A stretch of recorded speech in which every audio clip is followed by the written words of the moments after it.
ఆకాశవాణి జాతీయ వార్తలు చదువుతున్నది డివి సత్యనారాయణ.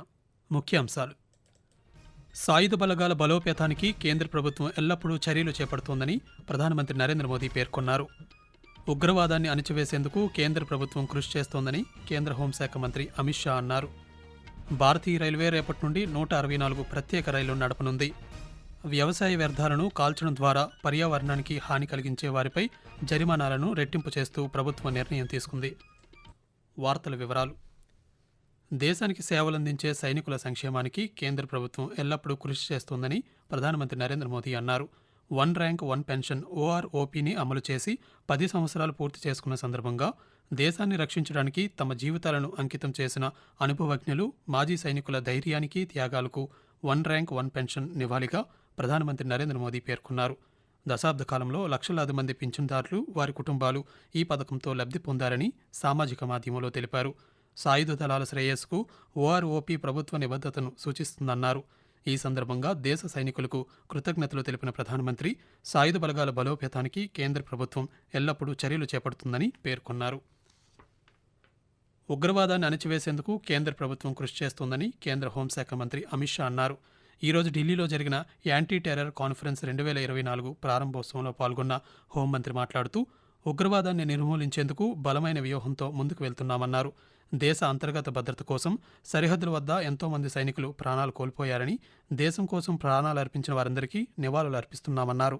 ఉగ్రవాద కార్యకలాపాల కట్టడికి కేంద్ర ప్రభుత్వం జీరో టాలరెన్స్ నినాదంతో ముందుకు వెళ్తోందని, ప్రస్తుతం ప్రపంచం అంతా ఈ విధానాన్నే అనుసరిస్తోందని అమిత్ షా పేర్కొంటూ, मोदी जी का एक घोष वाक्य जीरो टॉलरेंस अगेंस्ट टेररिज्म ये न केवल भारत समग्र विश्व ने आज स्वीकार की और ये 10 साल के अंदर भारत के अंदर टेररिज्म के खिलाफ लड़ने की एक मजबूत इकोसिस्टम खड़ी। हालांकि बहुत कुछ करना बाकी है, परंतु 10 साल के काम का विहंगावलोकन करें, इस प्रकार की कॉन्फ्रेंस बहुत उपयोगी है, क्योंकि हम सभी जानते हैं कि हमारे देश के संविधान ने लॉ एंड ऑर्डर राज्यों का अधिकार हो, मुद्दा हो, वो बहुत उचित निर्णय है और इसकी सराहना जितनी कम की जाए इतनी कम, क्योंकि इतने बड़े देश में భారతీయ రైల్వే రేపటి నుండి 164 ప్రత్యేక రైళ్లు నడపనుంది. పండుగల నేపథ్యంలో ప్రయాణికులకు తిరుగు ప్రయాణ సౌకర్యార్థం ఈ ప్రత్యేక రైళ్లు నడపనుంది. అలాగే రానున్న 3 రోజుల్లో సుమారు 476 రైళ్లను నడిపేందుకు రైల్వే శాఖ సిద్ధం చేసింది. కాగా గత 36 రోజుల్లో 4521 రైళ్లలో 65 లక్షల మంది ప్రయాణం చేశారని రైల్వే శాఖ వెల్లడించింది.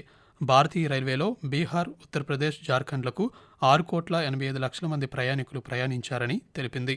ఈ నెల 4వ తేదీన ఒకే రోజు 3 కోట్ల మంది ప్రయాణికులను చేరవేస్తూ రైల్వే శాఖ మైలురాయిని సాధించిందని వెల్లడించింది. వ్యవసాయ వ్యర్థాలను కాల్చడం ద్వారా పర్యావరణానికి హాని కలిగించే వారిపై జరిమానాలను రెట్టింపు చేస్తూ పర్యావరణం, వాతావరణ మార్పుల మంత్రిత్వ శాఖ నిర్ణయం తీసుకుంది. నేషనల్ క్యాపిటల్ రీజియన్ పరిసర ప్రాంతాల్లో ఎయిర్ క్వాలిటీ మేనేజ్మెంట్ కోసం ప్రభుత్వం కొత్త నిబంధనలను విడుదల చేసింది. దీని ప్రకారం 2 ఎకరాల్లోపు భూమి ఉన్న రైతులు గతంలో 2,500 రూపాయలు చెల్లించాల్సి ఉండగా ఇప్పుడు 5,000 రూపాయలను చెల్లించాల్సి ఉంటుంది. 2 ఎకరాల నుంచి 5 ఎకరాల భూమి ఉన్న రైతులు ఒక్కో సంఘటనకు 10,000 రూపాయల చొప్పున పర్యావరణ పరిహారాన్ని చెల్లించాలి. 5 ఎకరాల కంటే ఎక్కువ భూమి ఉన్న రైతులు 30,000 రూపాయల పరిహారాన్ని చెల్లించాల్సి ఉంటుంది.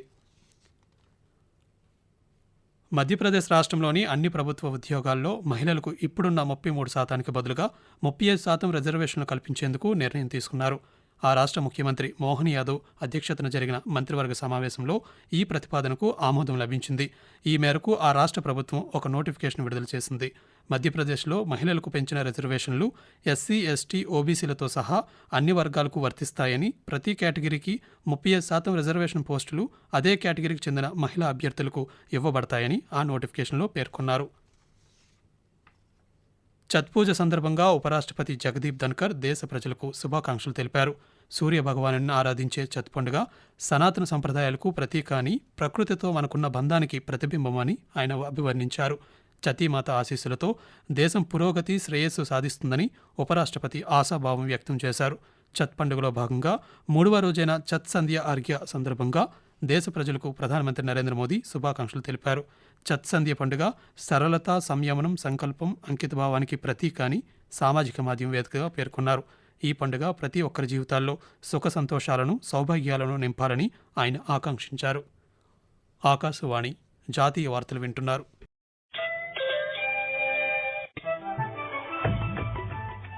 ఖచ్చితమైన సమాచారం, నిష్పాక్షికమైన విశ్లేషణలు, విశ్వసనీయ వార్తా ప్రసారాలకు వేదిక ఆకాశవాణి. దేశ ఆర్థిక, రాజకీయ, సామాజిక, సాంస్కృతిక అంశాలకు సంబంధించిన నిరంతర వార్తా విశేషాల కోసం ఆకాశవాణి సామాజిక మాధ్యమ వేదికలైన news on air YouTube channel ను, newsonair.gov.in వెబ్సైట్ ను, ట్విట్టర్ లో ఆల్ ఇండియా రేడియో న్యూస్ ను వీక్షించండి. తెలుగు ప్రాంతీయ వార్తా విశేషాల కోసం ఆకాశవాణి న్యూస్ విజయవాడ మరియు Akashvani news Visakhapatnam YouTube channels ను వీక్షించండి.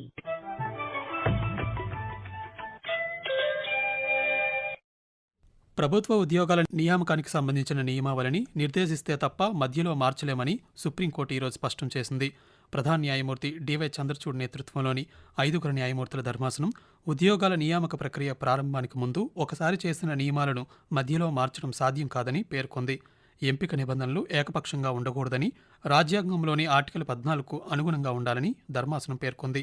నిబంధనలను మధ్యలో మార్చడం ద్వారా అభ్యర్థులు ఇబ్బందులకు గురికాకూడదని సుప్రీంకోర్టు పేర్కొంది.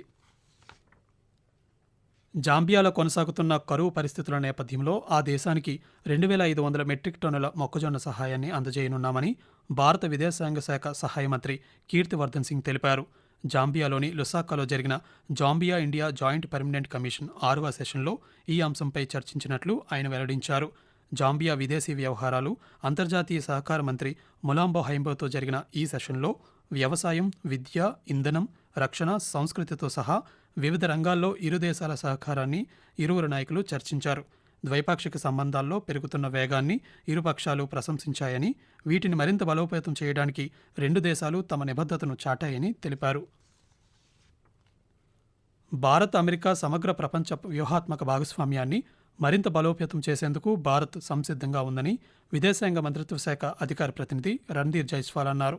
ఈరోజు ఢిల్లీలో జరిగిన పాత్రికేయుల సమావేశంలో ఆయన మాట్లాడుతూ, ప్రధానమంత్రి నరేంద్ర మోదీ అమెరికా అధ్యక్షుడిగా ఎన్నికైన డొనాల్డ్ ట్రంప్తో కలిసి భారత్, అమెరికా ప్రజల అభివృద్ధి, శాంతి, భద్రతకు కృషి చేస్తారని ఆయన పేర్కొంటూ, India-US partnership is a very special and a multifaceted partnership. Prime Minister spoke to President Trump yesterday. Before that, he also sent a message on ex post congratulating him. Prime Minister conveyed to President-elect that we look forward to working very closely, as he had done with him earlier as well, closely to further strengthen India-US comprehensive global and strategic partnership. Both India and the United States will work for the betterment of the people and to promote global peace and stability and prosperity. దేశీయ stock market సూచీలు ఈరోజు నష్టాల్లో ముగిశాయి. సెన్సెక్స్ 849 పాయింట్ల నష్టంతో 79,528 వద్ద ముగిసింది. Nifty 284 పాయింట్లు నష్టపోయి 24,199 వద్ద స్థిరపడింది. డాలర్తో రూపాయి మార్కు విలువ జీవనకాల కనిష్టమైన 84.37 స్థాయికి చేరింది. అంతర్జాతీయ విపణిలో బ్రెంట్ క్రూడ్ బ్యారెల్ ధర $74 వద్ద ట్రేడ్ అవుతుండగా, బంగారం ఔన్సు ధర 2,672 వద్ద కొనసాగుతోంది.